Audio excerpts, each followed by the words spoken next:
صل على سيدنا ومولانا محمد وعلى سيدنا علي وسيدتنا فاطمة وسيدتنا زينب وسيدنا حسن وسيدنا حسين وعلى آله وصحبه وبارك وسلم وبارك. الحمدللہ رب العالمین والصلاة والسلام علی سید الانبیاء والمرسلین.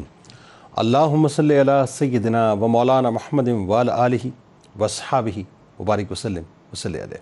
دنیا کے تمام دیکھنے والوں، تمام چاہنے والوں، تمام پیار کرنے والوں کو، اور جہاں جہاں تک اس وقت میری آواز کو سنا اور مجھے دیکھا جا رہا ہے، جنید اقبال کی جانب سے انتہائی محبت کے ساتھ السلام علیکم. ایک بار پھر ناظرین، پر نور صبح میں صبح نور کے ساتھ میں آپ کو خوش آمدید کہتا ہوں، اور اس وقت ہم اسلام آباد اسٹوڈیوز میں موجود ہیں. تو آئیے بلا توقف چلتے ہیں حضرت ابو انیس محمد برکت علی علیہ رحمہ کی تالیف اسماء النبی کریم صلی اللہ علیہ وآلہ وسلم سے رسول اللہ صلی اللہ علیہ وآلہ وسلم کا ایک اسم مبارک پڑھنے اور سننے کی سعادت حاصل کرتے ہیں. سیدنا صاحب العلم صلی اللہ علیہ وآلہ وسلم، ہمارے سردار تمام علوم کے مالک، درود و سلام بھیجے اللہ آپ صلی اللہ علیہ وآلہ وسلم پر، آپ صلی اللہ علیہ وآلہ وسلم کے آل پاک اور صحابہ کرام رضوان اللہ تعالیٰ علیہم اجمعین پر. حضرت ابو امامہ رضی اللہ تعالیٰ عنہ سے روایت ہے کہ رسول اللہ صلی اللہ علیہ وسلم کے سامنے دو آدمیوں کا ذکر کیا گیا، جن میں سے ایک عابد تھا، دوسرا عالم. تو آپ صلی اللہ علیہ وآلہ وسلم نے فرمایا کہ عابد پر عالم کی فضیلت اسی طرح ہے جس طرح میری فضیلت تم میں سے ایک ادنا پر ہے. پھر آپ صلی اللہ علیہ وآلہ وسلم نے فرمایا کہ بے شک اللہ تبارک و تعالیٰ اور اس کے فرشتے، تمام زمین و آسمان والے، یہاں تک کہ چونٹی اپنے بل میں، اور مچھلیاں بھی اس شخص کے لیے جو بھلائی کی تعلیم دیتا ہے رحمت طلب کرتی ہیں. ناظرین کرام، آج ہستی ہی ایک ایسی ہے کہ واقعی اللہ تعالیٰ ان پر کروڑوں رحمتوں کا نزول فرمائے کہ علم اپنی انتہا پہ نظر آتا ہے، فقہ کے وہ امام نظر آتے ہیں، ناظرین حدیث کے امام نظر آتے ہیں. اور میں اگر یہ کہوں تو جملہ غلط نہ ہوگا کہ دنیا میں جب تک مسلمان آتے رہیں گے ناظرین، ان مسلمانوں پر ان کا احسان ہے.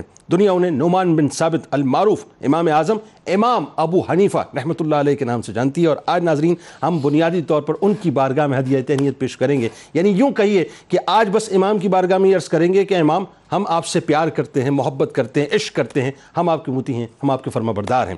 ناظرین کرام، امام اعظم، امام الائمہ، سراج الامہ، سراج الفقہاء والمجتہدین، سید الاولیاء والمحدثین، محدث کبیر، حافظ حدیث، اسلامی دنیا کا بیشتر حصہ، ناظرین اگر میں کہوں غلط نہ ہوگا، کہ جن کے مذہب کا پیروکار ہے دنیا، یقیناً انہیں امام اعظم امام ابو حنیفہ علیہ رحمہ کے نام سے جانتی ہے.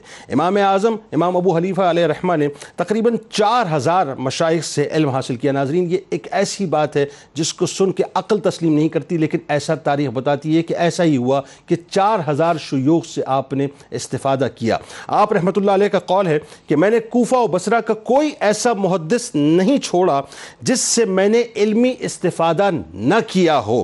آپ رحمۃ اللہ علیہ نے 2 سال تک سند الاتقیہ، اب یہ جو حدیث ناظرین یعنی یہ جو روایت میں بیان کرنے جا رہا ہوں، یہ ایک ایسی روایت ہے کہ جس کے بارے میں آپ کو پتہ چلے گا کہ جہاں علم جو ہے رسول کریم صلی اللہ علیہ وآلہ وسلم کا سمٹ کر جس ہستی کے پاس آیا ناظرین، اس ہستی کو دنیا حضرت امام جعفر الصادق علیہ السلام کے نام سے جانتی ہے. آپ نے 2 برس تک امام جعفر الصادق علیہ السلام سے استفادہ کیا، اور آپ فرمایا کرتے کہ اگر نعمان بن ثابت نے 2 سال امام جعفر الصادق علیہ السلام کی خدمت میں نہ گزارے ہوتے تو نعمان ہلاک ہو جاتا. کوفہ شہر کے امام شیخ حماد بن ابی سلیمان رحمۃ اللہ علیہ حضرت انس بن مالک رضی اللہ تعالیٰ عنہ کے سب سے قریبی اور معتمد شاگرد تھے. ناظرین امام اعظم امام ابو حنیفہ علیہ رحمہ 18 سال ان کی صحبت میں رہے. حضرت عبداللہ ابن مسعود رضی اللہ تعالیٰ عنہ کا علمی ورثہ بھی حضرت امام اعظم امام ابو حنیفہ علیہ رحمہ کے استاد شیخ حماد رحمۃ اللہ علیہ اور دیگر شیوخ کے ذریعے سے امام اعظم تک پہنچا. ناظرین اسی طرح بصرہ میں مقیم امام المحدثین شیخ حسن بصری علیہ رحمہ سے بھی ناظرین امام اعظم امام ابو حنیفہ علیہ رحمہ نے علم حدیث کا بھرپور علم حاصل کیا. درس و تدریس کے 30 سالہ دور میں امام اعظم ابو حنیفہ علیہ الرحمہ نے تقریباً 1 لاکھ شاگرد چھوڑے ناظرین، 1 لاکھ شاگرد، یہ کہہ دینا بہت آسان ہے، جن میں سے 700 سے 800 ایسے شاگرد ہیں جو دنیا اسلام کے مختلف علاقوں میں پہنچے اور انہوں نے درس و افتاء کے سلسلے باقاعدہ قائم کیے، اور آپ رحمۃ اللہ علیہ ہی کے شاگردوں میں تقریباً 50 کے لگ بھگ ایسے اشخاص پیدا ہوئے جو سلطنت عباسیہ میں قاضی منتخب ہوئے ناظرین۔ یہ بہت بڑا کام تھا جو اللہ تبارک و تعالیٰ نے آپ کے ذریعے سے لیا۔ اس کا فائدہ یہ ہوا ناظرین کہ امام اعظم امام ابو حنیفہ علیہ الرحمہ کا فقہ جو ہے وہ عباسیوں، سلجوکیوں، عثمانیوں اور مغلیہ دور میں ریاست کا قانون بنا، اور آج بھی ناظرین چائنا سے لے کر ٹرکی اور دیگر ممالک میں بڑی تعداد میں لوگ فقہ حنفی سے ہی تعلق رکھتے ہیں۔ آپ نہایت ذہین تھے، انتہائی قوی حافظے کے مالک تھے، آپ کا زہد و تقوی اور فہم و فراست اور حکمت و دانائی ناظرین ایسی تھی کہ آپ اس کا مرقع نظر آتے تھے، اور ان صلاحیتوں کا شعرہ چاروں طرف تھا، یعنی ہر طرف آپ کا شعرہ تھا کہ آپ بہترین حافظے کے مالک ہیں، بہترین صلاحیتیں رکھتے ہیں، اور اللہ تعالیٰ نے آپ کو حکمت و دانائی سے نوازا ہوا ہے۔ ائمہ حدیث آپ کا ذکر کرتے ہوئے کہتے ہیں کہ ایک طرف آپ علم کے سمندر ہیں اور دوسری طرف زہد و تقوی اور طہارت کے ایک پہاڑ نظر آتے ہیں۔ امام اعظم امام ابو حنیفہ علیہ الرحمہ ناظرین اکابر صحابہ، ائمہ اہل بیت نبوی اور اکابر تابعین کے علم حدیث کے وارث اور متعدد ائمہ حدیث کے شیخ الشیوخ ہیں۔ امام مالک علیہ الرحمہ نے خود امام اعظم امام ابو حنیفہ علیہ الرحمہ سے استفادہ کیا، جبکہ امام شافعی علیہ الرحمہ، امام احمد بن حنبل علیہ الرحمہ، امام بخاری علیہ الرحمہ، امام مسلم علیہ الرحمہ، امام ترمذی علیہ الرحمہ، امام ابو داؤد علیہ الرحمہ، امام ابن ماجہ علیہ الرحمہ اور امام نسائی علیہ الرحمہ ناظرین، یہ تمام وہ ہستیاں ہیں، یہ سب اصحاب علم و فضل امام اعظم امام ابو حنیفہ علیہ الرحمہ کے شاگردوں یا شاگردوں کے شاگردوں کے شاگرد ہیں ناظرین، یعنی آپ کا فیض مکمل طور پہ جاری رہا۔ خطیب بغدادی نے امام شافعی علیہ الرحمہ سے روایت کی ہے کہ امام مالک بن انس رحمۃ اللہ علیہ سے معلوم کیا گیا کہ آپ رحمۃ اللہ علیہ نے امام اعظم ابو حنیفہ رحمۃ اللہ علیہ کو دیکھا ہے، فرمایا جی ہاں، میں نے ان کو ایسا پایا کہ اگر وہ اس ستون کے متعلق تم دعویٰ کر دیں کہ سونے کا ہے تو تم اس کو حجت سے ثابت ہوتا ہوا دیکھو گے، یعنی وہ حجت سے اس کو ثابت کر دیں گے۔ امام مالک علیہ الرحمہ نے امام شافعی علیہ الرحمہ سے یہ بھی فرمایا کہ میں نے ان جیسا کسی کو نہیں دیکھا۔ امام شافعی علیہ الرحمہ کا ارشاد ہے کہ جو آدمی فقہ میں ماہر ہونا چاہے وہ امام ابو حنیفہ علیہ الرحمہ کا محتاج ہوگا۔ آج بنیادی طور پہ ناظرین بس ہم ان کی بارگاہ میں ہدیہ تہنیت پیش کریں گے اور دنیا کو کوشش کریں گے بتائیں صاحب کہ ان کے کئی ایسے پہلو زندگی کے ہیں، یعنی خاص طور پہ جو حدیث کے حوالے سے آپ نے کام کیا، خاص طور پہ جو قرآن کے حوالے سے آپ نے کام کیا ہے، لوگوں کو پتہ چلنا چاہیے کہ امام اعظم کا قد کتنا بلند ہے۔ ہمارے ساتھ اس وقت 3 دیات موجود ہیں، یقیناً کسی تعارف کی محتاج نہیں ہے۔ پہلی شخصیت میرے دل کے بہت قریب، انتہائی میٹھی گفتگو کرتے ہیں، ممتاز عالم دین ہیں، محترم جناب مفتی محمد فاروق القادری صاحب۔ دوسری شخصیت ممتاز عالم دین ہیں، خوبصورت گفتگو کرتے ہیں، محترم جناب مفتی محمد سعید رضوی صاحب۔ اور تیسری شخصیت ممتاز عالم دین، بہت ہی حسین گفتگو کرتے ہیں، محترم جناب پروفیسر واصل اویس صاحب۔ آپ تینوں کو میں خوش آمدید کہتا ہوں، السلام علیکم۔ کیسے مزاج مفتی صاحب؟ ٹھیک ٹھاک ہے؟ آج شخصیت ایسی ہے اور ظاہر ہے یہ جو کچھ بھی صدقہ ہے، جتنا بھی علم پہنچ رہا ہے امام اعظم کا، پہلے تو ان کا شخصی تعارف آغاز کریں۔ بسم اللہ الرحمن الرحیم۔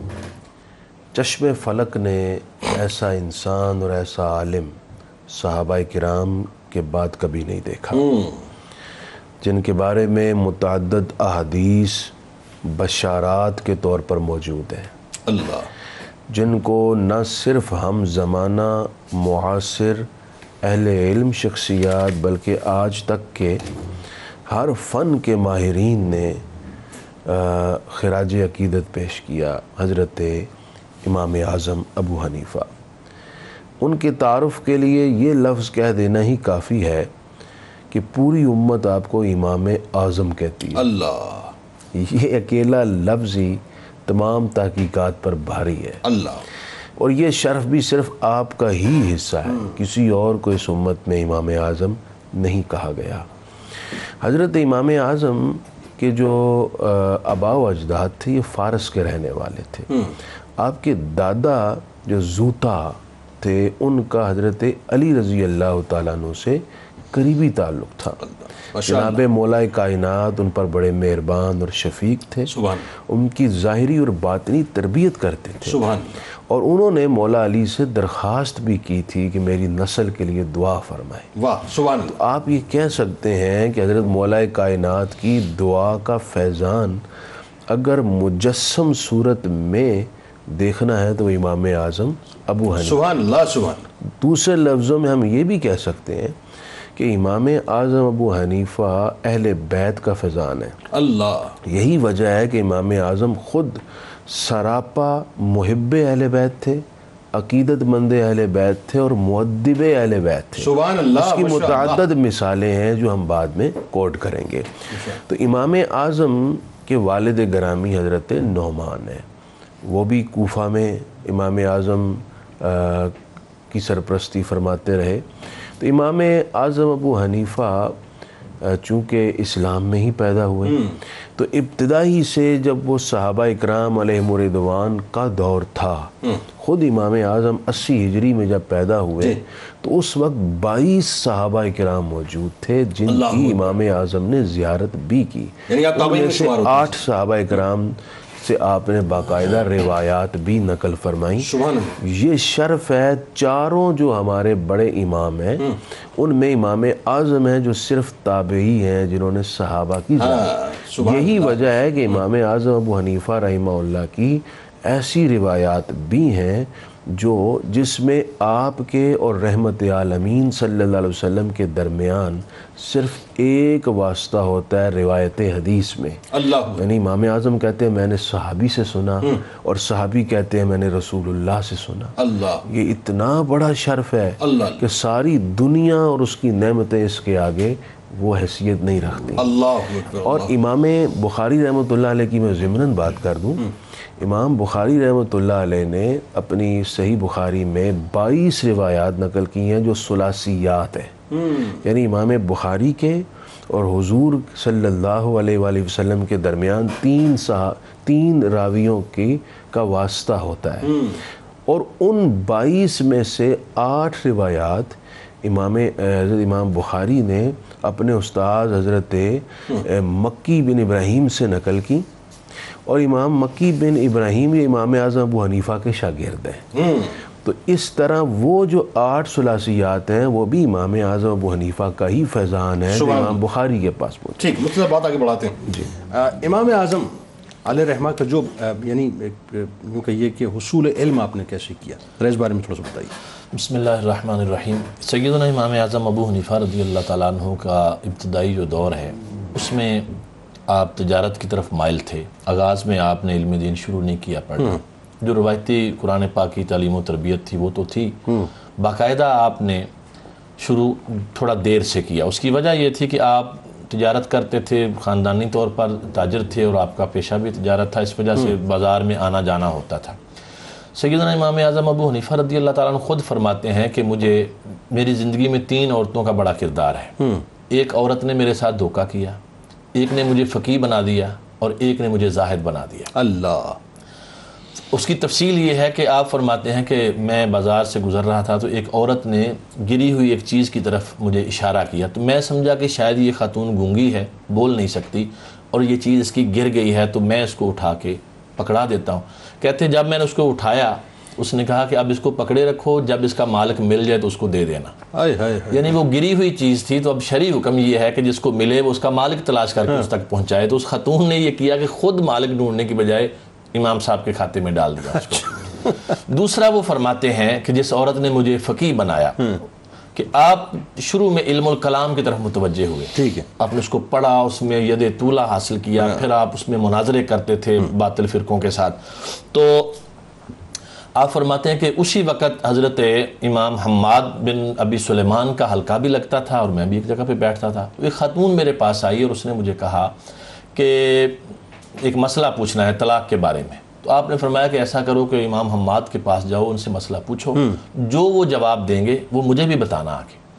اس خاتون نے جب مسئلہ پوچھا، آپ نے وہ مسئلہ بتا دیا. اس نے جب آ کے آپ کو بتایا تو آپ کہتے ہیں کہ پھر اس دن سے میں نے یہ ارادہ کیا کہ اب یہ علم الکلام والا جو معاملہ اس کو چھوڑوں اور امام حماد کے پاس جا کر علم دین حاصل کروں اور فقہ حاصل کروں. سبحان اللہ. تیسری جس عورت کے بارے میں آپ فرمایا اس نے مجھے زاہد بنایا. فرماتے میں گزر رہا تھا تو ایک عورت نے کہا کہ یہ وہ شخص ہے جو ساری رات عبادت کرتا ہے عشاء کے وضو سے فجر کی نماز پڑھتا ہے، جی فرماتے ہیں میں نے اس کی بات کا، اس کے گمان کو سچ کرنے کے لیے اس دن سے عشاء کے وضو سے فجر کی نماز پڑھا، سبحان اللہ سبحان ساری رات نماز۔ تو یہاں سے آپ کا حصول علم کا آغاز ہوا۔ ٹھیک، زیادہ آپ نے تعلیم جو ہے 18 سال کے قریب جو آپ کی سیرت نگاروں نے لکھا وہ حضرت امام حماد سے حاصل کی، اچھا، لیکن آپ کی شخصیت میں دیگر اساتذہ جن کی تعداد 4000 اور بعض نے 4000 سے زائد بھی لکھی، اچھا، جی وہ فرماتے ہیں کہ 4000، امام سیوطی فرماتے ہیں کہ 4000 تو وہ ہیں جو اس دور کے عام معروف لوگ ہیں، اس کے علاوہ بھی آپ نے مختلف شہروں کا سفر کیا اور وہاں بھی گئے، تو مطلب بہت سارے، یعنی ایسی کوئی شخصیت میرے خیال تاریخ میں ملتی نہیں ہے کہ اتنی کثیر تعداد میں اساتذہ جس کے ہوں۔ یقیناً یہ اس بات پہ آپ دیکھیے نا، ایک مرتبہ امام شافعی کے جو فالورز تھے ان کا احناف کے ساتھ شاگردوں کا آپس میں جھگڑا ہو گیا، وہ کہتے تھے امام شافعی کی فضیلت زیادہ ہے، وہ کہتے تھے امام اعظم کی فضیلت زیادہ ہے، تو انہوں نے کہا جی کہ چلیں اس بات پہ فیصلہ کر لیتے ہیں کہ مشائخ کس کے زیادہ ہیں۔ تو امام شافعی کے مشائخ جب شمار کیے گئے تو ان کی تعداد بنی 80، اور امام اعظم کے مشائخ جو اس وقت شمار کیے گئے وہ 4000 سے زائد تھے۔ تو ظاہر ہے ایک استاد سے آپ ایک علم پڑھتے ہیں، دوسرے سے دوسرا علم پڑھتے ہیں، تو علمی مقام، تو یہ یعنی آپ نے حصول علم یہاں سے شروع کیا، پھر آپ ان کی خدمت میں رہے، اور علمی مقام آپ یوں سمجھیں کہ جب آپ پہلے دن امام حماد کی مجلس میں گئے، امام حماد کی مجلس کا ضابطہ یہ تھا کہ جو قابل ترین لوگ تھے ان کو دائیں طرف بٹھایا جاتا تھا، جو سب سے قابل ہوتا ان کو آگے بٹھایا جاتا، باقی بائیں طرف اور کچھ پیچھے بیٹھتے۔ تو آپ بھی ظاہر نئے گئے تھے تو ان کو بٹھایا گیا پیچھے۔ 2 دن کے بعد استاد صاحب کو اندازہ ہوا کہ بہت قابل مطلب اسٹوڈنٹ آیا ہے، پھر دائیں طرف بٹھایا، پھر اس کے بعد آپ نے ان کو بالکل سامنے بٹھایا۔ تو اس سے آپ کی جو ذکاوت ہے، آپ کا اللہ رب العالمین نے آپ کو جو ذہانت عطا فرمائی وہ بھی ظاہر ہوتی کہ استاد صاحب کے آپ منظور نظر بن گئے، اور پھر استاد صاحب کے ساتھ آپ نے سفر بھی کیے، آپ نے ان سے علم دین حاصل کرنے کے ساتھ ساتھ بہت کچھ سیکھا۔ ایک واقعہ یعنی جس سے آپ کے استاد صاحب کی قابلیت بھی اور آپ کی مہارت، اور استاد صاحب کے ساتھ علم دین کے دوران علمی اختلاف کرنے کا جو ایک آپ نے سبق دیا آئندہ قیامت تک آنے والے لوگوں کے لیے، کہ آپ دونوں سفر میں تھے، نماز عصر کا وقت ہوا تو پانی نہیں ملا، تو حضرت امام حماد نے تیمم کیا اور نماز پڑھ لی، امام صاحب نے نماز نہیں پڑھی، کیونکہ امام اعظم ابو حنیفہ رحمۃ اللہ تعالی علیہ کا قول یہ ہے کہ اگر کوئی ایسا موقع ہے تو نماز کو اس کے آخری مستحب وقت تک مؤخر کیا جائے گا۔ تو پھر چلتے رہے، تھوڑا آگے گا تو پانی مل گیا، تو حضرت امام حماد نے اس بات پر اتنی خوشی کا اظہار کیا کہ میرے شاگرد نے میرے ساتھ یہ علمی اختلاف کیا، حالانکہ میں استاد تھا، جب میں نے پڑھی تھی یہ بھی پڑھ لیتے، لیکن امام صاحب نے اپنے اجتہاد پہ عمل کیا اور استاد صاحب نے اس کو پسند کیا۔ ٹھیک، صحیح۔ تو اچھا، بات آگے بڑھاتے ہیں، مفتی صاحب آپ کی طرف آتے ہیں۔ فن حدیث کے حوالے سے جو ظاہر امام صاحب کا جو مقام ہے امام علیہ رحمہ کا، ذرا اس بارے میں تھوڑا سا بتائیے۔ بسم اللہ الرحمن الرحیم۔ میں عرض کروں کہ جو ابھی بات مفتی قادری صاحب فاروق قادری صاحب کر رہے تھے کہ امام بخاری رحمۃ اللہ علیہ نے اپنی بخاری شریف میں جن احادیث پر ان کو بھی بڑا ایک ناز تھا کہ میں نے 3 واسطے ہیں صرف نبی اکرم صلی اللہ علیہ وسلم کے درمیان ان کے، امام بخاری کے 22 کل جو ثلاثیات ان کی کہلاتی ہیں کہ یہ ثلاثیات ہیں 3 واسطوں سے آپ صلی اللہ علیہ وسلم تک۔ ان 22 ثلاثیات میں سے 20 ثلاثیات تو وہ ہیں کہ جن سے وہ لے رہے ہیں وہ امام اعظم ابو حنیفہ رحمۃ اللہ علیہ کے شاگرد ہیں۔ 20 ثلاثیات امام اعظم ابو حنیفہ رحمۃ اللہ علیہ کے شاگردوں سے ہیں۔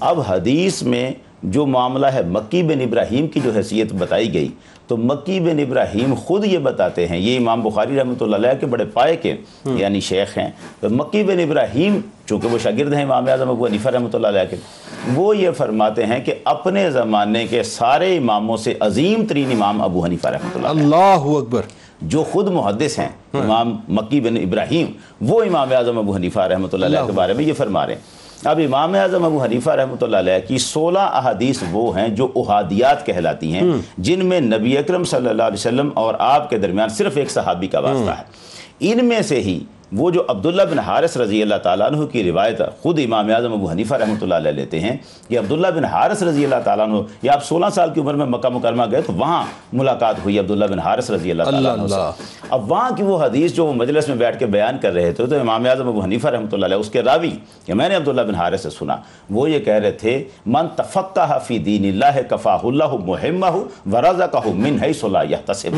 یہ حدیث وہ کہتے ہیں کہ عبداللہ بن حارث نے کہا کہ رسول اللہ صلی اللہ علیہ وسلم نے فرمایا جو اللہ کے دین میں تفقہ حاصل کرتا ہے اللہ تعالیٰ اس کی ساری مہمات کے لیے کافی ہو جاتا ہے اور اسے ایسی جگہ سے رزق دیتا ہے جہاں سے گمان تک نہیں ہوتا۔ یہ احادیات کی مثال ہے، آپ کی سنائیات ہیں جہاں نبی اکرم صلی اللہ علیہ وسلم اور امام اعظم ابو حنیفہ رحمۃ اللہ علیہ کے درمیان دو صحابہ، ایک تابعی اور ایک صحابی کا واسطہ ہے، ان کی تعداد 2000 ہے۔ پھر ثلاثیات ہیں جن میں 3 واسطے سرکار دو عالم صلی اللہ علیہ وسلم تک ہیں، ان کی تعداد 4000 ہے، یعنی 6000 احادیث تو یہ ہیں جو ابھی ہیں، اور رباعیات کا تو شمار ہی نہیں ہے جن میں 4 واسطے ہیں آپ صلی اللہ علیہ وسلم کے درمیان اور امام اعظم ابو حنیفہ رحمۃ اللہ علیہ کے درمیان۔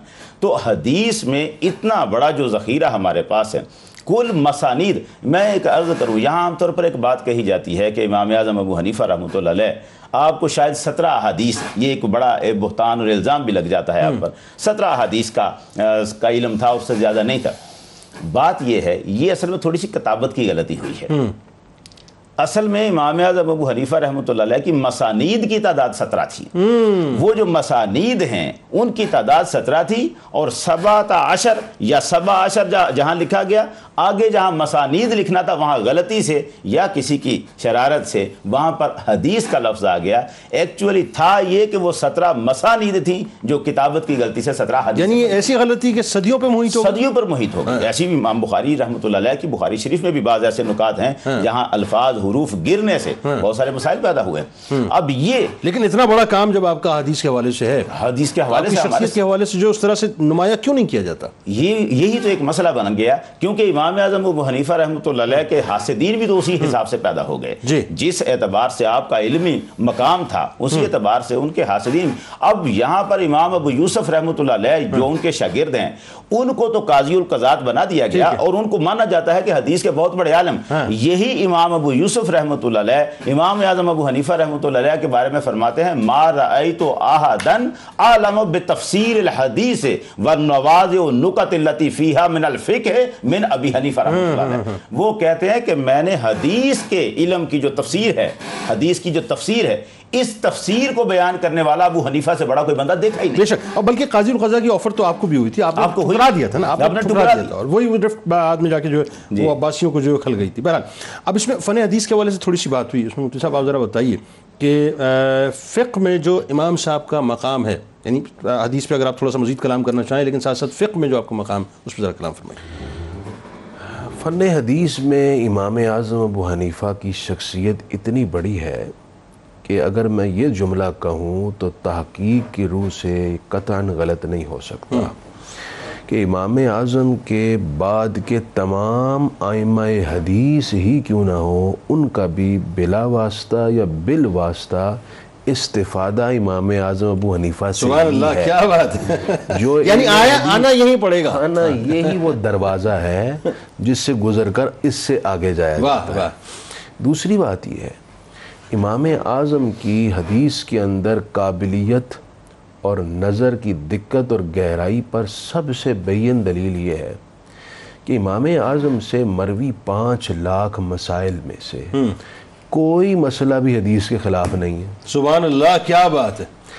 جس شخص کی حدیث پر نظر ہی نہ ہو، کیا یہ ممکن ہے کہ وہ ایسے مسائل پیش کرے جو حدیث کے خلاف؟ اللہ، یہ اسی صورت میں ممکن ہے کہ جب پورا ذخیرہ حدیث امام صاحب کی نظر کے سامنے تھا اور ان احادیث میں سے ہر قسم کی حدیث، جس میں مثلا ایک حدیث میں یہ ہے کہ کوئی شخص رکعات کی تعداد بھول جائے تو وہ کیا کرے، نئے سرے سے نماز پڑھے۔ دوسری حدیث پاک میں ہے، بعض روایتوں میں یوں ہے کہ رکعات کی تعداد بھول جائے تو غور و فکر کرے، ٹھیک ہے، جدھر اس کی زن غالب ہو ادھر معمول کرے، اتنی قرار دے۔ تو اب مختلف طرح کی روایات ایک مسئلے میں ایسی تو آپ کو اسی عنوان پر اسپیسیفک کتابیں لکھی ہوئی ہیں کہ کہ ایک مسئلہ ہے اور روایات کئی طرح کی ہیں. اب امام صاحب کا اس پر طرز اور طریقہ اور اسلوب کیا ہے کہ آپ دونوں طرح کی احادیث کے درمیان ایسی تطبیق پیدا کرتے ہیں کہ دونوں پر عمل ہو جائے. اللہ اللہ. اور دیکھیں یہ وہی بات ہے نا, یہ ان کا احسان عظیم ہے کہ یہ طہارت سے لے کر عقائد کے معاملات تک ہمیں جو ہے وہ پتہ چلا. یقیناً وہ امت پہ ایک بہت بڑا احسان امام صاحب کا ہے علیہ رحمہ کا. آئیے جی کالر کو شامل کرتے ہیں. میاں غلام مرتضیٰ صاحب ٹوبہ ٹیک سنگھ سے ہمارے ساتھ. السلام علیکم. وعلیکم السلام رحمۃ اللہ وبرکاتہ. کیا صاحب جی ٹھیک ہو, خیریت سر؟ جی الحمدللہ. میاں صاحب آپ ٹھیک ہیں؟ جی اللہ شکر. سر آپ کو بہت بہت مبارکباد دینی ہے امام صاحب کے بارے میں پروگرام کرنے کے لیے. آپ کو بہت بہت مبارکباد آپ کو, آپ کی بڑی محبتیں ہیں یہ. جی بہت شکریہ, جزاک اللہ. جی کیا سوال کرنا چاہتے ہیں؟ سوال ہے سر کا آپ کو حضرت امام ابو حنیفہ رحمۃ اللہ کے خاص شاگردوں کے نام بتا دیں. کیا سوال چند ایک خاص ساتھ ملا جائے کہ حضرت امام ابو حنیفہ رحمۃ اللہ علیہ کے چند ایک خاص شاگردوں کے نام ہمیں بتا دیں, مہربانی ہوگی. اچھا بالکل بالکل بتاتے, بالکل بتاتے ہیں. جی بہت شکریہ آپ نے ہمیں جوائن کیا. ناظرین آئیے, آپ وہاں موجود ہیں, ہم یہاں موجود ہیں, مل کے درود پاک کا نذرانہ سرکار مدینہ صلی اللہ علیہ وآلہ وسلم کی بارگاہ اقدس میں پیش کرتے ہیں. اور انشاءاللہ جب لوٹیں گے تو امام اعظم امام ابو حنیفہ علیہ رحمہ کی ذات اقدس کے حوالے سے مزید گفتگو کرنی ہے کہ جو ائمہ امت کی نظر میں آپ کا مقام کیا ہے. پھر ظاہر ہے جو آپ کی شخصیت بحیثیت انسان آپ کیا ہے, پھر جو آپ نے جو علم کی ترویج کے لیے کام کیا, بہت بڑے کام ہے ناظرین, جس پہ انشاءاللہ مزید کلام کریں گے. درود پاک پڑھتے ہیں. اللهم صل على سيدنا ومولانا محمد وعلى سيدنا علي وسيدتنا فاطمة وسيدتنا زينب وسيدنا حسن وسيدنا حسين وعلى وصحبه وبارك وسلم وبارك. اللهم صل على سيدنا ومولانا محمد وعلى سيدنا علي وسيدتنا فاطمة وسيدتنا زينب وسيدنا حسن وسيدنا حسين وعلى آله وصحبه وبارك وسلم وبارك. خوش آمدید خواتین و حضرات. ناظرین کرام, ایک بار پھر امام اعظم امام ابو حنیفہ علیہ رحمہ کے پاک تذکرے کے ساتھ حاضر خدمت ہوں. اور بات ہو رہی تھی مفتی صاحب سے, اس سے قبل کہ وہیں سے آپ بات کو جو تسلسل کو جوڑیں. میاں غلام مرتضیٰ صاحب نے جو سوال کیا ہے کہ آپ کی اولاد پاک کتنی ہیں, ذرا اس حوالے سے پھر جو آپ کی بات تھی. ایک ہی فرزند امام حماد ہے, ان کا نام بھی حماد ہے. اچھا, ان کا نام بھی امام صاحب کے شاگرد ہیں اور مجتہد تھے, اور ان کے آگے صاحبزادگان وہ بھی مجتہد تھے, یعنی اپنے استاد محترم کے نام پہ ہی نام رکھا. جی ٹھیک ہے, نام رکھا.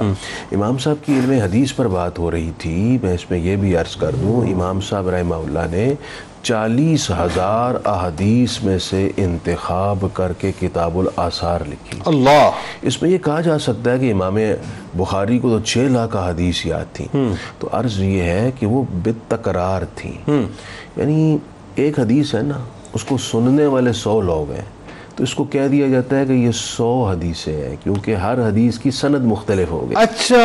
امام صاحب کے دور میں چونکہ آپ نے صحابہ سے اور تابعین سے سنی تھی تو تکرار کم تھا, ورنہ امام صاحب کو جو روایات یاد تھیں وہ تو اس وقت کی ساری روایات ہی آپ کی نظر میں تھی, کیونکہ آپ ایک مجتہد تھے, اور مجتہد کی نظر میں جب تک پورا ذخیرہ حدیث نہ ہو وہ اس وقت تک ایک فقہی مسئلہ اخذ کر کے امت کو متفق علیہ راہ نہیں دے سکتا. اچھا, اس میں ذرا سا کلام فرمائیے کہ ظاہر اس وقت کوفہ جو ہے وہ احادیث کا گھر کہلاتا تھا. جی ایسے, آپ کی جائے پیدائش بھی وہی, بالکل ایسے, آپ کا سب سے زیادہ آنا جانا بھی وہاں, پھر بصرہ, پھر حرمین شریف فین جو ہے یہ آپ کا آنا جانا رہتا تھا مسلم. جی, اور احادیث کے سلسلے میں دنیا حدیث کے 3 بڑے مراکز تھے اس وقت. پہلا حرمین شریفین, ٹھیک ہے, دوسرا کوفہ, اور کوفے کو اسپیسیفک بسایا ہی اس لیے گیا تھا، اور اس میں حضرت عمر نے پھر حضرت علی نے بڑے بڑے جو حدیث کے منجھے ہوئے صحابہ اکرام اساتذہ تھے ان کو وہاں مختص کیا۔ سعد بن ابی وقاص رضی اللہ تعالیٰ تیسرا مقام تھا بصرہ، اور ان تینوں مقامات سے حضرت امام اعظم ابو حنیفہ نے حدیثیں جمع کی، اپنے ذہن میں دل میں سموئی۔ اور فقہ کی آپ نے بات کی، فقہ کا مطلب ہی یہی ہے کہ قرآن اور حدیث سے مسئلے کا استنباط۔ امام صاحب کی اس پہ نظر کی صرف ایک مثال عرض کر دوں کہ ایک حدیث پاک ہے جو ترمذی میں ہے، غیلان بن سلمہ سقفی سے روایت ہے، ان کو نبی ان کے بارے میں حدیث ہے کہ جب انہوں نے اسلام قبول کیا تو ان کی 10 بیویاں تھیں۔ نبی کریم صلی اللہ علیہ وسلم نے فرمایا ان میں سے 4 رکھ لیں، باقیوں کو طلاق دے دیں۔ ٹھیک ہے۔ حضرت امام اعظم ابو حنیفہ کا قول یہ ہے کہ 4 جو پہلے والی ہیں ان سے نکاح جائز رہا، باقی جو 5ویں سے لے کر آگے تک ہے ان کو چھوڑنا پڑے گا۔ تو اب امام صاحب پر یہ سوال ہوا کہ جناب حدیث میں تو اس طرح مطلقاً کہا گیا، اور آپ نے پہلی 4 کی تخصیص کر دی۔ تو امام صاحب کی اب نظر کی گہرائی دیکھیں، آپ نے فرمایا کہ یہ روایت قرآن کے خلاف ہے۔ قرآن میں فَانْكِحُوا مَا طَابَ لَكُم مِّنَ النِّسَاءِ مَثْنَىٰ وَثُلَاثَ وَرُبَاعَ، اس میں قرآن مجید نے 4 عورتوں تک نکاح کی پرمیشن دی، ٹھیک ہے، اس سے آگے نکاح ہی جائز نہیں، تو ان 4 سے نکاح جائز ٹھہرا تھا، وہ رکھ لی۔ اب پھر اس حدیث کا کیا کریں گے حضرت؟ امام صاحب نے فرمایا یہ حدیث اس آیت کے نزول سے پہلے کی ہے، اللہ جب یہ آیت نازل ہوئی تو وہ حکم منسوخ ہو گیا۔ اب یہ امام باریک بات ہے، یہ کرتا ہے ایک مجتہد، اور دنیا کے سارے مجتہدین جو قیامت تک آئیں گے ان کے امام ہیں امام اعظم۔ اب اس میں دیکھیں ایک بات، اس بات کو یوں آگے بڑھاتے ہیں مفتی صاحب کہ لیٹ سے آج 1450 برس بعد کوئی شخص اگر صرف اس حدیث مبارکہ کو پڑھے تو وہ معنی اور مفاہیم جو ہے اگر صرف اس سے اسی طرح سے اخذ کرے تو صورتحال بالکل مختلف ہے، لیکن وہی بات ہے اس کے لیے جانا پڑے گا کسی عالم کے پاس، اور عالم وہ جو امام اعظم کی صورت میں ہو، تب وہ بتائیں گے کہ اصل مسئلہ بنیادی طور پہ کیا۔ اچھا ابھی بتائیے کہ ائمہ امت، ظاہر ہے آپ کو بڑا ریگارڈ کرتی ہے، بڑے بڑے ائمہ نے آپ کے بارے میں جو ہے بڑے خوبصورت، بڑے حسین اور بڑے مؤدب قسم کے القابات آپ کو دیے ہیں اور تعریفیں کی ہیں، تو ذرا اس بارے میں بتائیے کہ ان کا مقام اور مرتبہ ان کی نظر میں کیا ہے؟ دیکھیے ایک تو معاصرین ہوتے ہیں، ہم زمانہ جو علماء انہوں نے تعریفیں کی، بعد میں آنے والوں نے تعریفیں کی، پہلوں نے بھی تعریفیں کی جو آپ سے بڑے ہیں، جو بزرگ ہیں۔ حضرت سیدنا امام محمد باقر رحمۃ اللہ تعالیٰ علیہ، آپ کی بارگاہ میں کسی نے یہ آپ کے حوالے سے بات پہنچا دی کہ جی وہ کوفہ میں ایک ہے نعمان بن ثابت نام کا شخص ہے، وہ تو آپ کے نانا جی کے دین کو بدل رہا ہے۔ اللہ، تو آپ جب حاضری کے لیے آئے حج بیت اللہ کے موقع پر تو آپ کو زیارت کا موقع ملا، تو امام صاحب نے طلب فرمایا امام محمد باقر علیہ رحمت نے، تو حاضر ہوئے۔ تو پہلے تو یہاں امام صاحب نے ادب سکھایا کہ سادات کرام کا، حضور کی آل کا ادب، وہ بلند مقام پہ بیٹھے اور آپ 2 زانو ہو کے ان کے سامنے بیٹھے۔ تو انہوں نے پہلا سوال یہ کیا کہ آپ بھی وہ شخص ہیں جو میرے نانا جی کے دین کو بدل رہے ہیں؟ آپ نے عرض کیا کہ حضور اگر اجازت ہو تو میں کچھ باتیں آپ سے عرض کرنا چاہتا ہوں۔ فرمایا پوچھو۔ کہا جی میرا پہلا سوال یہ ہے کہ آپ ارشاد فرمائیے کیا مرد کمزور ہے یا عورت کمزور ہے؟ فرمایا کہ عورت کمزور ہے۔ تو آپ نے عرض کیا کہ حضور اگر عورت کمزور ہے تو اس کا حصہ وراثت میں دگنا ہونا چاہیے تھا، یہاں تو دگنا مرد کا ہے۔ اگر میں اپنی مرضی کرتا یا آپ کے نانا جان کے دین کو بدلتا تو میں مرد کا دگنا نہ رکھتا بلکہ عورت کا دگنا رکھتا، تو میں نے بھی وہی رکھا ہے جو قرآن کا فیصلہ، جو آپ کے نانا جی کا فیصلہ، لہٰذا میں دین بدلنے والا نہیں۔ دوسرا سوال آپ نے پوچھا کہ حضور نماز کی اہمیت زیادہ ہے یا روزے کی اہمیت زیادہ ہے؟ تو انہوں نے فرمایا کہ نماز کی اہمیت زیادہ ہے۔ آپ نے عرض کیا کہ حضور پھر خواتین کے لیے جن ایام میں نماز پڑھنے کی اجازت نہیں ہوتی اور روزہ رکھنے کی اجازت نہیں ہوتی، اس کے بعد ہم روزے کی قضا تو لازم قرار دیتے ہیں، نمازوں کی قضا کیوں لازم قرار نہیں دیتے؟ جبکہ نماز زیادہ اہم ہے۔ اگر میں اپنی مرضی کرتا، اپنا دین میں تبدیلی کرتا تو میں نمازوں کی قضا لازم قرار دیتا۔ تو اسی سے متعلق ایک تیسرا مسئلہ بھی پوچھا، تو آپ نے جب جواب ارشاد فرمایا تو حضرت سیدنا امام محمد باقر رحمۃ اللہ علیہ نے آپ کو سینے سے لگایا، آپ کی پیشانی پہ بوسہ دیا یہ اعزاز تھا ان کا. جو ابھی آپ نے جو سوال کیا کہ آپ کے معاصرین نے آپ کے اماں نے کو کیسے یاد کیا. امام باقر علیہ السلام کا سینے مبارک سے لگانے کا مطلب یہ میں اس کو اس طرح بھی دیکھتا ہوں کہ ایک تو اپریسیشن، دوسرا پتہ نہیں کتنے ہی علوم جو آپ نے منتقل کر دیا ہوں. یہی بات میں آگے کرنے جا رہا تھا کہ یہ آپ کی کرم نوازی تھی اور میسج تھا ان لوگوں کے لیے جو حضرت سیدنا امام اعظم کے بارے میں بدگمانیاں پھیلا رہے تھے. آپ نے سینے سے لگا کے بتا دیا کہ یہ شخص جو میرے نانا جان کے دین کی خدمت کر رہا ہے اس کی جگہ ہمارے سینے کے پاس. اور ذرا ائمہ امت کے بارے میں بتائیے. حضرت سیدنا امام شافعی رحمۃ اللہ تعالی علیہ کی بھی بات ہوئی. آپ یہ فرمایا کرتے تھے کہ پوری دنیا میں لوگ فقہ سیکھنے میں امام اعظم ابو حنیفہ کے محتاج ہیں، اور فرمایا ہم سب جتنے بھی فقہ بیان کرنے والے لوگ ہیں یہ فقہ کے معاملے میں بال بچوں کی طرح ہیں امام اعظم ابو حنیفہ رحمۃ اللہ تعالیٰ علیہ کے. اور خود آپ فرماتے ہیں کہ میرے عقیدت اتنی ہے امام صاحب کے ساتھ کہ جب بھی مجھے کوئی حاجت پیش ہوتی ہے، کوئی مشکل پیش آتی ہے، تو میں آپ کی قبر انور پہ حاضری دیتا ہوں اور 2 رکعت نفل پڑھتا ہوں آپ کے اصال ثواب کے لیے، اور پھر اللہ کریم کے حضور اپنی اس حاجت کے لیے دعا کرتا ہوں میرا مسئلہ حل. یہ جملے کس نے کہے؟ امام شافعی رحمۃ اللہ. اچھا، امام شافعی نے کہا کہ میں قبر پہ حاضری دیتا ہوں. جی قبر اس کا مطلب یہ ہے کہ قبر پہ حاضری دینی چاہیے، استعانت کرنی چاہیے. اس میں تو یعنی اس پر تو اگر بات کریں تو بات لمبی نکلے. خود نبی رحمت علیہ السلام کرم فرمانے کے لیے ہر سال شہداء احد کی قبروں پہ جاتے تھے. بھائی سبحان اللہ، یہ امت کے لیے تو آپ ائمہ امت پہ رہیں. جی آئیے. تو حضرت امام احمد بن حنبل ہوں، آپ کے ہم زمانہ بعد میں آنے والے، سب نے حضرت سیدنا امام اعظم ابو حنیفہ رضی اللہ تعالیٰ عنہ کی وہی شان بیان کی جو اللہ رب العالمین ان کو عطا فرمائی. ان کے بارے میں کہا کہ میری آنکھ نے ان جیسا فقیہ، ان جیسا عابد، ان جیسا زاہد، ان جیسا نیک، ان جیسا دیانتدار نہیں دیکھا. اللہ. اور یہ ایک آج کل کا دور ہے نا، یہ مبالغہ رائی کا دور ہے، جو جس کو جو جی چاہے کہہ دے. وہ لوگ دیانتدار لوگ تھے جس کے بارے میں جو بات کہتے تھے وہی کہتے تھے جو دل سے کہتے تھے. تو سیدنا امام اعظم کے بارے میں آپ کے معاصرین نے ایسے کلمات کہے. اور بعد میں جو کتابیں لکھی گئیں، بہت سارے مخالفین نے بھی کتابیں لکھی، لیکن وہ بھی امام صاحب کی ذات پر کوئی ایسی بات نہیں کہہ سکے کہ جس سے کوئی آپ کی شان میں فرق آتا. بعض لوگوں نے تعصب کی بنا پر کچھ کہا، جیسا کہ ابھی ڈاکٹر صاحب نے بھی بات کی. اصل چیز یہ ہے کہ وہ کہتے ہیں کہ حق کا ایسا بول بالا تھا امام صاحب کی ذات میں، آپ کی سیرت میں، کہ ماننے دیکھنے والوں کو مانے بغیر کوئی چارہ نہیں تھا. سر بات یہ زمین پر بیٹھ کر چاند سے کتنا ہی تعصب کر لو، چاند چاند ہی رہے گا. بے شک. مطلب اس سے کتنا ہی تعصب کر لو. تو امام اعظم کو اللہ تعالیٰ نے وہ مقام عطا کیا کہ آپ فقہ کی دنیا کے، حدیث کی دنیا کے، تفسیر کی دنیا کے آپ بنیادی طور پہ چاند ہیں صاحب، اس پہ کوئی دوسری رائے نہیں. اچھا مجھے صاحب یہ بتائیے کہ فقہ حنفی کی جو آفاقیت ہے، اس کی جو انفرادیت ہے، اس کی جو عالمگیریت ہے، اس میں جو احتیاط ہے، یعنی آپ دیکھیے کہ رہتی دنیا تک جو امام اعظم امام ابو حنیفہ علیہ رحمہ کر گئے، اس کی کوئی مثال مل ہی نہیں سکتی. ذرا اس بارے میں بتائیے. میں آغاز کروں گا اس بات کا نبی اکرم صلی اللہ علیہ وسلم کے ارشاد مبارک سے. حضور صلی اللہ علیہ وسلم کا یہ ارشاد مبارک امام بخاری نے بخاری شریف میں 4897 نمبر پہ، اور امام مسلم نے مسلم شریف میں 2546 نمبر پہ لکھا ہے. اس ارشاد مبارک میں آپ صلی اللہ علیہ وسلم نے ارشاد فرمایا، لو کان الایمان عند ثریا لنالہ رجل او رجال من ہؤلاء. یہ بات آپ نے سلمان فارسی رضی اللہ تعالیٰ عنہ کے کندھے پر ہاتھ رکھ کے دست مبارک رکھا اور فرمایا کہ اگر ایمان ثریا کے قریب ہوگا، ثریا کے پاس بھی ہوگا، تو اس کی نسل میں سے، اس کی قوم میں سے ایسا فرد یا ایسے افراد آئیں گے جو وہاں سے بھی ایمان کو لے کے یہاں دے آئیں گے، یہاں تک لے آئیں گے. یہ ایمان جو ثریا کے پاس بھی ہو، اور سلمان فارسی کی قوم یعنی فارسی النسل، امام ابو حنیفہ رحمۃ اللہ علیہ فارسی النسل ہے. امام ابو حنیفہ رحمۃ اللہ علیہ کے بارے میں یہ جو حدیث آئی، اب کیسے کہا جائے کہ یہ حدیث امام ابو حنیفہ کے بارے میں ہے؟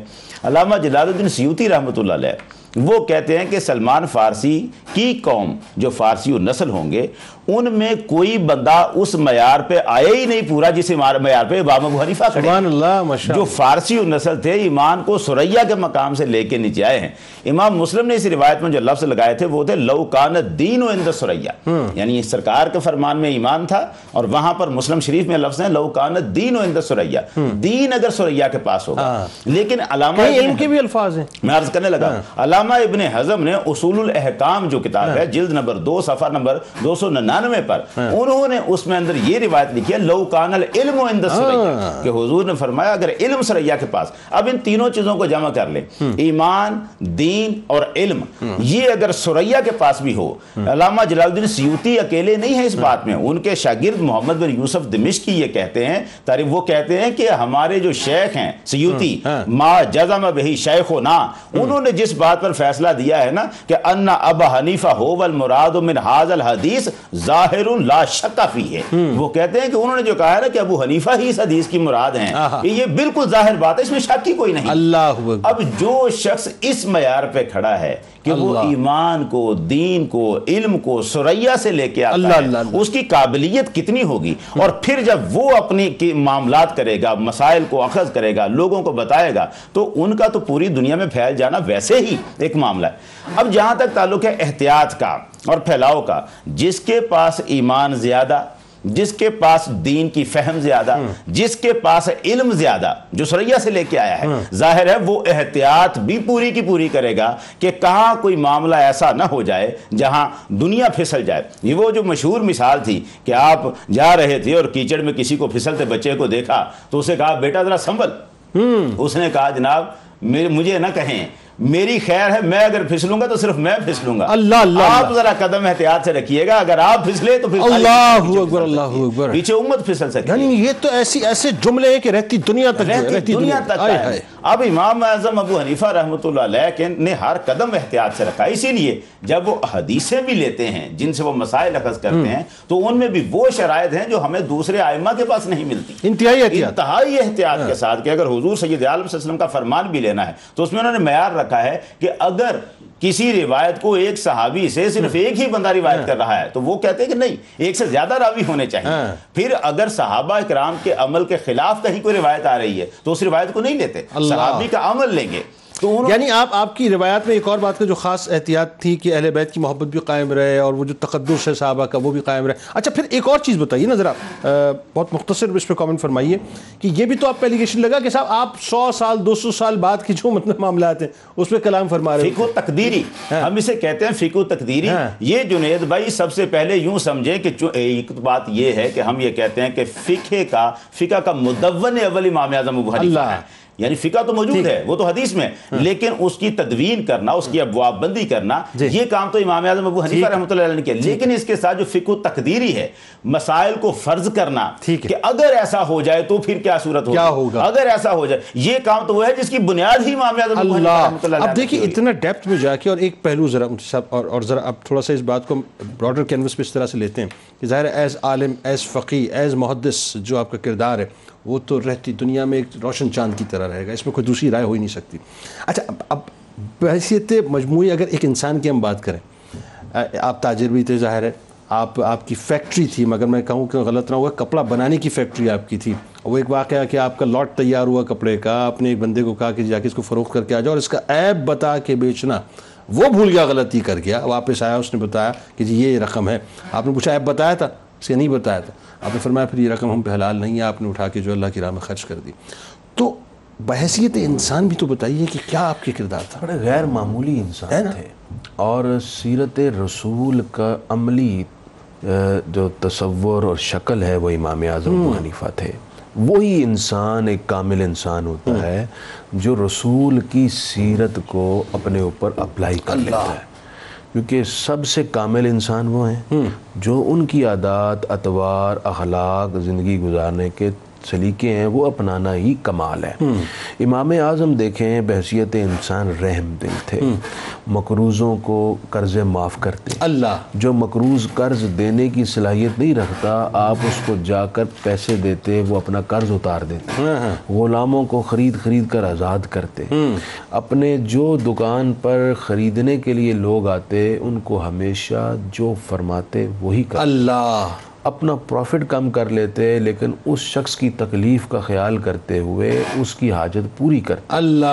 بحیثیت انسان اچھا قطع کلام کی مدد جو آپ فرمانے اس میں ایک واقعہ ایسا بھی ہوا تھا نا کہ ایک شخص آپ کے پاس کوئی سودا بیچنے آیا, اس نے کم قیمت بتا دی, آپ نے کہا نہیں تم نے مارکیٹ سے کم قیمت بتا دیا, کیا ہوا تو ذرا بتائیے نا. مارکیٹ سے کم قیمت بتا دی, پھر امام اعظم ابو حنیفہ نے اس کو جو مارکیٹ کی قیمت تھی اس کے مطابق دیا. کیسی بات ہے یہ کون کرتا ہے؟ مطلب یہ نیکسٹ ٹو امپاسبل ہے. آج سوچ میں ایک آپ کو مثال دوں اور بڑی دلچسپ بات ہے. امام اعظم کی شخصیت کا کمال معلوم ہوتا ہے. حضرت عبداللہ بن مبارک اچھا بہت بڑے امام تھے, صحیح, اتنے بڑے امام تھے کہ ان کو امیر المومنین فی الحدیث بھی کہا گیا ہے. سبحان, اور ان پر کسی نے آج تک ان پر تنقید نہیں کی. یعنی ہر محدث امام پر کچھ نہ کچھ تنقید ہے. ٹھیک ہے. ان کی شخصیت کا حیا کرتے ہوئے کوئی ان پر تنقید کا ایک جملہ بھی نہیں لکھتا, نہ لکھا ہوا ہے کسی کتاب. یہ آئے کوفہ میں, تو ان سے انہوں نے پوچھا کہ کوفہ میں سب سے بڑا قرآن کا عالم کون ہے؟ بتایا گیا جی امام اعظم ابو حنیفہ. پھر پوچھا کوفہ میں سب سے بڑا حدیث کا عالم کون ہے؟ کہا گیا امام ابو حنیفہ. سبحان اللہ. پھر انہیں پوچھا کوفہ میں سب سے بڑا زاہد کون ہے؟ سبحان اللہ. امام اعظم ابو حنیفہ. سبحان اللہ. کہا کوفہ میں سب سے بڑا تاجر کون ہے؟ امام اعظم ابو حنیفہ. انہوں نے جتنے سوالات کیے ایک ہی شخصیت میں وہ سارے کے سارے استاد, پھر وہ امام اعظم کے شاگرد بن گئے. اور امام اعظم ابو حنیفہ رحمۃ اللہ علیہ کی نظر کیمیا اثر نے نہ صرف انہیں مجتہد, محدث, مفسر بنایا, بلکہ وہ اس امت میں ایک کامل ولی کے طور بھی معروف ہے, اور ان کے اقوال کو باقاعدہ صوفیاء بھی کوٹ کرتے ہیں. اللہ اکبر. اچھا اس بات کو تھوڑا سا میں, چونکہ وقت بھی کم ہے, میں چاہتا ہوں سب جو ہے وہ اپنا اپنا حصہ شامل کریں کہ عبادت اور ریاضت بھی آپ کی کیسی, یعنی انسان کی عقل جو ہے وہ, میں ایک جملہ میرا ذرا میں سوال کے طور پہ آپ کو فلوٹ کر دوں کہ جہاں اتنا علمی کام, یعنی وہ یوں کہہ لیجئے کہ علم کی, فقہ کی, احادیث کی امپائر نظر آتے ہیں امام اعظم, تو دوسری طرف عبادات کی بھی امپائر نظر آتے ہیں, کیسے مینیج کرتے ہوں گے؟ اچھا صرف عبادات ہی نہیں, جب یہ آپ معاملات کی بات ہوئی, عبادات ہوں, معاملات ہوں یا تعلیم و تعلم ہوں, ہر کام میں آپ اپنے مطلب منفرد ہیں. اور اس کی ایک وجہ جو نظر آتی ہے وہ یہ ہے کہ اللہ کریم نے ان کے وقت میں کوئی خاص برکت رکھی تھی. وہ پڑھاتے بھی تھے, عبادت بھی کرتے تھے. یعنی میں نے پہلے پچھلے ٹرم میں بات کی کہ عشاء کے وضو سے فجر کی نماز پڑھنا, ساری رات نوافل پڑھنا اور مسائل میں تفکر کرنا, یہ سیدنا امام اعظم ابو حنیفہ رحمۃ اللہ تعالی علیہ کا ہی خاصہ تھا. اور ایک بات میں اپنے اس آپ کے سوال سے ہٹ کے کر لوں, چونکہ آپ کے مناقب اتنے زیادہ ہیں کہ اس پر تو کئی پروگرام ہو سکتے ہیں, کہ اہل بیت اطہار سے محبت کی بات ابھی پچھلی آپ نے پہلے بات کی. سیدنا امام اعظم ابو حنیفہ رضی اللہ تعالیٰ عنہ, آپ نے اور بڑے جتنے بھی دیگر ائمہ فقہ ہیں یا ہمارے اکابرین ہیں, سب نے ہمیشہ اہل بیت اطہار کو مقدم رکھا ہر معاملے میں. سبحان. اس دور میں حضرت سیدنا امام زید رضی اللہ تعالیٰ عنہ آپ ہوں یا پھر حضرت سیدنا امام حسن مجتبیٰ کے پوتے حضرت امام محمد نفس زکیہ ہوں, ان کے ساتھ پوری طرح کھڑے رہے امام اعظم ابو حنیفہ. اور اس وقت کے جو حکمران تھے ان کے خلاف جو ان ہستیوں نے راہ عظیمت اختیار کیا تھا, امام اعظم ابو حنیفہ رضی اللہ تعالیٰ عنہ نے اس عظیمت کے رستے میں آپ ان کے ساتھی بھی رہے, ان کے حق میں فتویٰ بھی دیا اور اپنا مال بھی پیش کیا. اللہ. اور یہی وجہ ہے کہ پھر وہ عباسی جی ظاہر بات, انہوں نے پھر جو ظلم و ستم کے پہاڑ آپ پر ڈھائے اور آپ کو اپنے طور پر تو انہوں نے تکلیفیں دیں, اور پہلے جو قاضی القضات کا عہدہ پیش کیا آپ نے ریجیکٹ کر دیا. اس نے اس ضد میں کیا کیا, آپ چونکہ شہر نیا تعمیر ہونا تھا, اینٹوں کی ڈھلائی پر آپ کو مقرر کر دیا کہ جی آپ گنے, یہ اینٹیں گن کے بتایا کریں. مقصد کیا تھا کہ آپ یہ اس طرح کی حقیر عہدے کو نہیں لیں گے, پھر گڑ گڑائیں گے آ کے میرے پاس تو میں بدل دوں گا. تو امام صاحب نے اس موقع پر پوری امت کے لیے, قیامت تک آنے والے لوگوں کے لیے ایک نئی چیز دے دی. وہ کیا ہے؟ پیمائش کا طریقہ, کہ آپ پیمائش سے بھی چیزوں کی گنتی کر سکتے ہیں. بجائے ایک ایک اینٹ گننے کے آپ ایک لمبا بانس لیتے اور اس کے ساتھ گن کے شمار کر لیتے. آج بھی ہمارے مطلب جب لوگوں کو گننا ہوتا ہے نا, تو وہ کہتے ہیں گراؤنڈ کا ایریا کتنا ہے, اس میں اتنے, ایک جگہ پہ اتنے بندہ کھڑا ہو سکتا ہے, اتنے لوگ آئے ہوں گے. بالکل ایسا, یہ سارا امام اعظم ابو حنیفہ کا. اچھا جی آخر میں, ظاہر ہے یہ تو عبادات کا تذکرہ آیا, میں تو وہی بتا رہا ہوں نا آپ کو, میں تو انگوش بدندہ رہ جاتا ہوں کہ رمضان المبارک میں 61 قرآن پاک کا تلاوت کرنا, پھر ایک دن میں مطلب ایک رات میں ایک نماز تراویح میں, خود ظاہر ہے مطلب ایک عجیب تصور نظر آتا ہے کہ 7,000 مرتبہ قرآن پاک کی تلاوت پوری زندگی میں آپ نے جو ہے 7,000 مرتبہ کی اور 55 مرتبہ آپ نے حج فرمایا. بس آخر میں ذرا یہ پیغام دیجیے صاحب کہ ان عبادات کو جوڑتے ہوئے ساتھ ساتھ کہ جو آپ نے زہد و تقوی اور علم منتقل کیا آپ کے تلامذہ میں، مختصر. جنید بھائی، لاکھوں کے تعداد میں آپ کے تلامذہ ہیں. وہی بات کہ 800 طالب علم تو وہ تھے جو فقیہ تھے، 50 قاضی بنے. یہ جو علم کا پھیلاؤ سارا کا سارا ہوا، یہ آپ کی جو اپنے اندر کی روحانیت تھی وہ آپ نے منتقل کی ہے اپنے طالب علموں میں. امام ابو یوسف، امام محمد جیسے جو شاگرد ہیں جو بعد میں آپ ہی کے گن گاتے ہیں اور آپ ہی کے نام، آج تک دنیا اپنے نام کے آگے حنفی لکھ رہی ہے. تو اس کا کیا مطلب ہے؟ ایک شخص ہے امت محمد کا جس کے ساتھ اتنی عقیدت دنیا کو ہو گئی کہ دنیا نے اپنے نام کا جز بنا لیا ہے اس کے نام کو. یہ ایک پیغام ساری دنیا کے لیے ہے کہ اساتذہ کی محبت جب پیدا ہوتی ہے، وہ استاد ہے جس نے یہ کمال کیا. میں عرض کروں، یحییٰ بن معاذ رازی نے جو بات کہی تھی، جو سرکار دو عالم صلی اللہ علیہ وسلم کو خواب میں دیکھا، وقت بالکل کم ہو گیا، میں مختصر کرتا ہوں کہ یحییٰ بن معاذ رازی نے خواب میں حضور سے پوچھا، یا رسول اللہ میں آپ کو کہاں تلاش کروں؟ تو آپ نے فرمایا ان دا علم ابی حنیفہ، مجھے ابو حنیفہ کے علم کے پاس تلاش کرنا. اور یہ خواب میں آپ نے، یہ خواب میں بالکل ٹھیک. آپ کا بہت شکریہ، آپ تینوں احباب تشریف لائے. ناظرین آئیے کتاب الشفا کی جانب چلتے ہیں. حصول علم میں آسانی کا عمل آپ کے سامنے پیش کرتے ہیں. روزانہ نماز فجر کے بعد اللہ تعالیٰ کا اسم گرامی یا علیم 21 بار پڑھ کر پانی پر دم کر کے پانی پی لینے سے حصول علم میں حائل تمام رکاوٹیں دور ہو جاتی ہیں. بس جناب آئیے مل کے نعرہ لگاتے ہیں. وقت ہمارے پاس بالکل سمٹ چکا، آپ وہاں موجود، ہم یہاں موجود. اس دعا اس یقین کے ساتھ اجازت دیں کہ لا یؤمن احدکم حتی اکون احب الیہ من والدہ وولدہ والناس اجمعین. پاکستان کا مطلب کیا؟ لا الہ الا اللہ محمد رسول اللہ صلی اللہ علیہ وسلم. اللهم صل على سيدنا ومولانا محمد وعلى سيدنا علي وسيدتنا فاطمة وسيدتنا زينب وسيدنا حسن وسيدنا حسين وعلى آله وصحبه وبارك وسلم.